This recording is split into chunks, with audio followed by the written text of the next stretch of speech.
So hey guys, this is for all you 1.5 turbo guys that have this engine cover like this, the aftermarket one.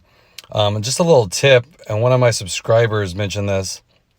So on the screw cap here, or the oil cap, now by running this cover, if you can see the little recessed area, when you tighten it, this little lip here actually rests against the cover, as you can see by the little indentation here.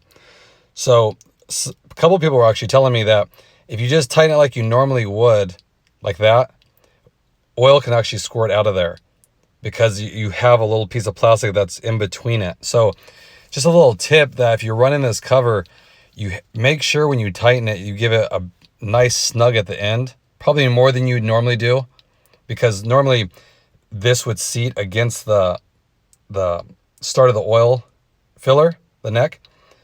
But like I said, with this cover, there's a little bit, like 1/8 of an inch thickness of plastic here that you have to go through. So if you don't tighten it tight, some people have had oil come out of there too. So I just wanted to let you guys know, pass that information on. Mine wasn't that tight, so I went ahead and tightened it. No issues ever since. And then the other person that told me about it tightened it, and then the issue went away. So just a nice little tip, guys. If you're running this cover, since it is aftermarket, just give it one extra snug. You don't need pliers or nothing, but just snug it more than you normally would. You know, one big snug, and that you're good to go. Okay? Hope that tip helped you guys out, and I'll catch you guys next time. Thanks again.